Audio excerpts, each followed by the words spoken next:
What's going on, everyone? Welcome back.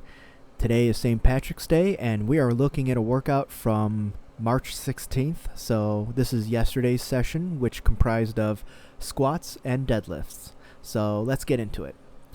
I got to the gym a little bit later than expected, still in the morning, but just a little bit later than I was anticipating.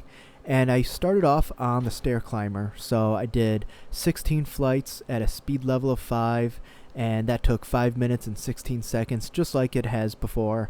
So nice, easy warm-up. And then I went over to the squat rack.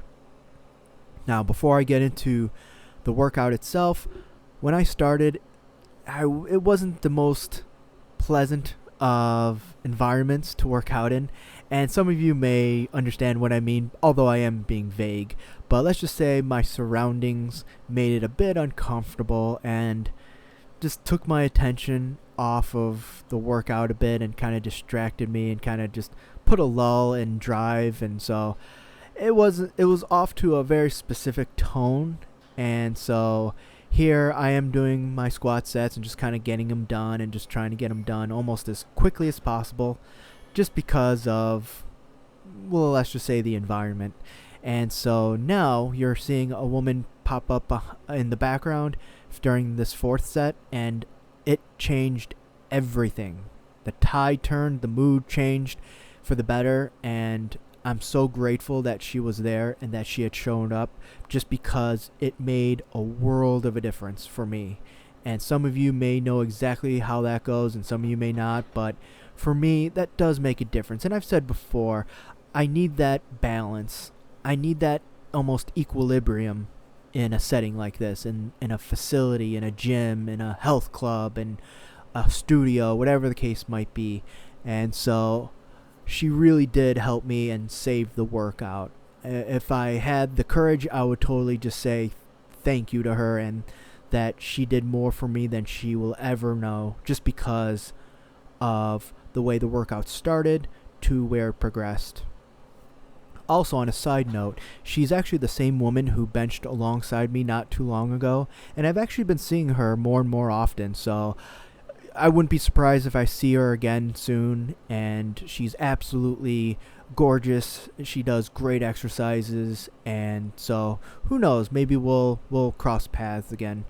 So I could talk about her the entire video. Of course I won't do that, but I could, just because it really makes a big difference. And yes, these are workout videos and you're seeing the exercises, and of course I want to always touch on that, but there's so much more to the lifting experience, at least for me, when it comes to your mentality, your drive, other factors, extrinsic factors that work into your sessions and into your performance. They do make a difference, and they are there. Of course, at the end of the day, it's just getting your workouts done, but for a lot of people, and myself included, other things do matter, and they really make a difference. So for me, her presence meant the world, and who knows, maybe I'll be able to thank her, but she really did turn it all around, and I'm so thankful for that. Anyways, here we've got set 8 for squats, and for accessories, I didn't do any. I did do extra work at the end, but it wasn't anything like a strength mover or anything like that, just because, let's just say that the environment had reverted back to where it was when it started. So at that point, I just wanted to kind of leave. So basically what I did at the end was an incline walk on a treadmill, and I did 3 sets. So instead of just kind of doing 1 set and then just calling it, I decided to actually do 3 sets, which is actually what I wanted to do with the Stairclimber before and just haven't done yet. And basically what I did was a quarter mile 3 times. Now the first time I did the quarter mile, I used a 4% incline, 4 miles per hour, and that took 3 minutes and 47 seconds. So pretty much the same as it always does when I use it as a warm-up. Then I rested for 90 seconds and did a second set with a quarter mile, this time with 5% incline and 4 miles per hour, same time, so 3 minutes and 47 seconds, rested for 90 seconds, and then did a third quarter mile with 6% incline, same speed, same time, so 4 miles per hour, 3 minutes and 47 seconds, and that actually felt pretty good. Now, I did take it very easily. I could certainly go much higher on the incline, but I wanted to make the first time a little bit more gradual. I wasn't sure how tired my legs were at that point, so I didn't want to push it too much.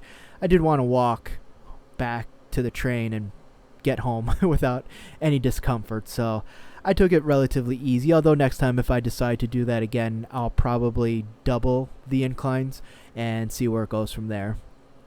And that's pretty much that. So next time I will do my best to include something like a Romanian deadlift, a stiff-legged deadlift, a good morning, a lunge, a goblet squat, something else, maybe a lateral lunge. But this time around, once I was done with deadlifts, there was no way I was going to do strength movers, especially not being in this half of the gym. I wanted to get to a different room, so that's why I went with the treadmill. All right, sumo deadlift. So basically I did the same warm-up as usual, set of 5 with 225, set of 4 with 275. However, I did not do another set with 315, and I just knew that I didn't need it. And while I certainly could, and it wouldn't be a bad idea, I just wanted to jump to working weight. So here's 10 sets of 3 with 355, so still relatively light for me, and 90 seconds of rest in between sets, of course. And basically, it was just to get the work done. I wasn't doing anything fancy here, nothing special. I wasn't doing speed reps. I wasn't trying to do anything out of the ordinary in terms of the eccentric, so lowering the bar down. Still controlled, still very, very much controlled, but nothing that's going at a certain tempo or pace or anything like that. It was really just get the work done, make sure the quality's there, make sure my setup is good, make sure I'm not taking too long getting into the starting position so that once I'm ready to go, I can go right into that first rep without having to readjust anything, or if anything should feel off, to reset. So thankfully, it's at that point again where I can just lock in almost right when I get to the bar and then be able to lift, or just be ready to lift as soon as possible. So that way I'm not fiddling around too much in the bottom and then taking energy to do that before actually lifting. And especially when you get to heavier weights, that's an important point to make, because the longer you take to set up, the more it's going to take away from your performance. So when you can really dial things in and minimize your setup time, it will make a difference and it will help you.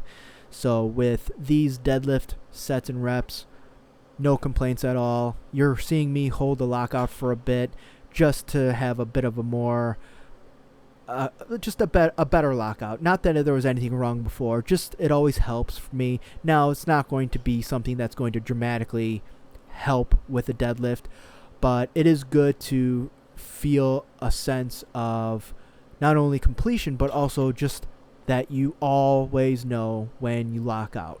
So that way there's no question that you know that if you were to go a little short, you'll feel it. You won't have to see it. You'll be able to feel when you've locked out versus when you have not. So just like locking out a bench press, you want to know when it's fully locked out. So that way you know that it's done, that it's finished. And for a long time, for my bench presses, I would hold the lockout purposely for a couple seconds and just instill that feeling. So kinesthetically, I knew without having to look, without having to review footage, when the rep was completed. So if you can do that, that can help. Of course, mirrors are good to use at a gym, especially ones that are in front of you so that you don't have to turn your head to the side. But try your best not to rely on that. Try to not to depend on it. Of course, if they're there to use, it's not a bad idea to use them. But if you start to depend on them too much, you'll lose a benefit of knowing your own body through body awareness. And that's something that I stress to all my clients, is get to know your body through movement without having to see it happen. So that way you really do know intrinsically when and where you are, how you're moving, what direction, what plane of motion, all that good stuff. So for me, for pretty much almost all exercises, I can do that. And that's something that I've worked on for a long time. All right, everyone. Thank you so much. Take care. And remember, Adopt, don't chop.